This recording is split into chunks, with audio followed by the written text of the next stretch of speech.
What's happening, everyone? Welcome to another one of our Patience Metal Fab videos. Now, we're doing a bit of a 2-for-1 filming today. You might have already seen the video that's dropped on this Camaro. This is a full race car, and if you guys haven't checked the breakdown video on this, I'm gonna put a link in the description so you can see it. There's so much cool things on this car, but that's not what this episode is about. It is about another Chevy, and maybe even a cooler one just in its stock form. We're talking about a C8 Corvette.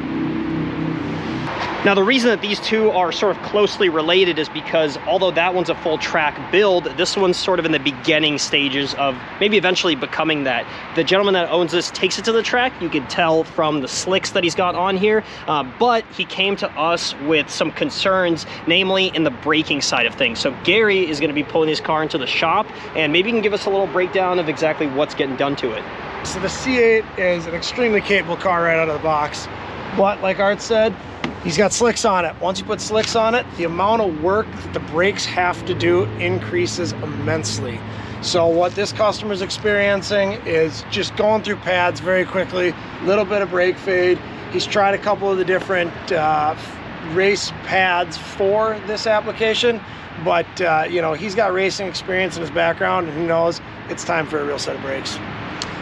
Yeah, and in other words, the brakes that are on here are just not keeping up, and the right equipment has to be switched out, and this is sort of the first step into becoming a full race car like this eventually. So the bug has already bitten this gentleman, and he's in here for step one. Yep, absolutely.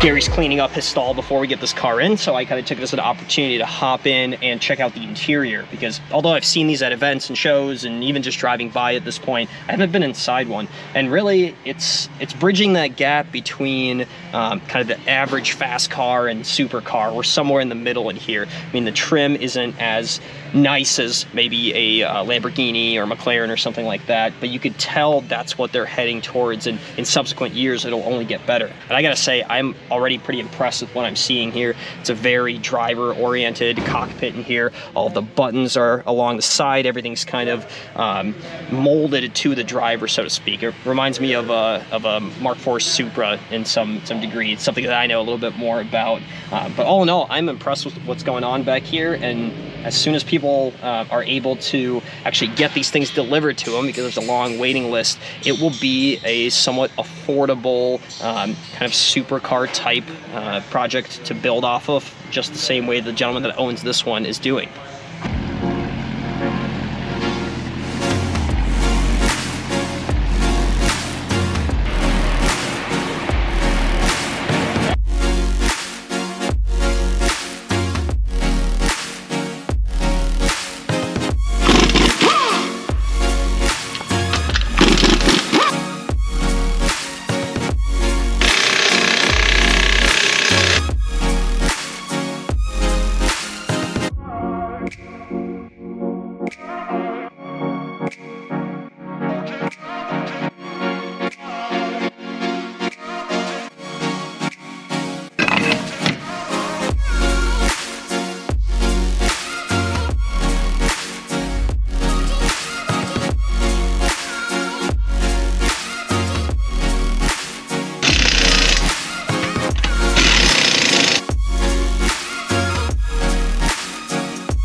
You gotta love working on new cars. Those brakes came off so easy, and the new ones got installed very quickly. Gary took about 10 minutes to do that. So the driver's side is mostly done. We'll be moving on to the passenger side. But before that, I wanted to show you a layout, kind of a quick comparison. And just looking at the stuff, I can already see our Essex aftermarket rotor is, well, it's a two-piece, and it's also larger than the OEM.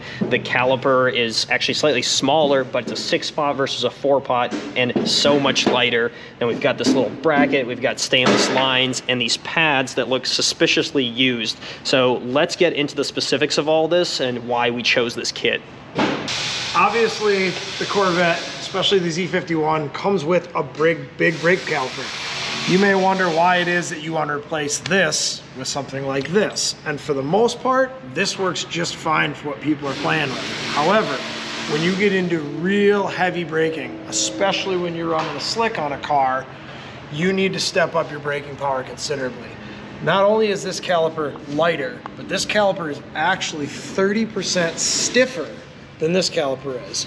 And AP does that through their Radical technology. I can go real in depth on it, but you know, basically it's optimizing the load paths through a caliper and then removing all excess materials. So they wind up with a caliper that in this case is about 6 pounds versus this one, which is almost 11 pounds.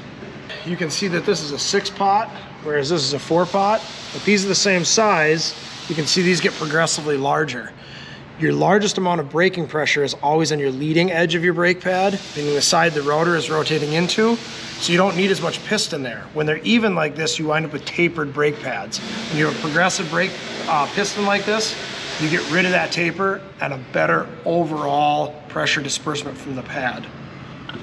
The other nice thing about this versus this is red right now. This is gonna be purple in about 4 more track days because powder coat does not survive the heat. This is the nickel plated option from AP. This will stay looking this good as long as you've got them. As a braking package as whole, the calipers are only as good as the rotors. Like Art said, these are obviously larger, 372 millimeters. They're a little over an inch larger than the factory Corvette rotors. These are AP's J-hook rotors. Not only are these things bulletproof, but with the aluminum center head in them, they're also considerably lighter than the factory Corvette brakes are. This package as a whole on the axle is 14 pounds lighter of unsprung weight. One thing that was also mentioned, if you notice on the rotor, it looks used. The pads do as well. There's a huge benefit that comes from working with Essex, and that is that these pads and rotors come pre-burnished.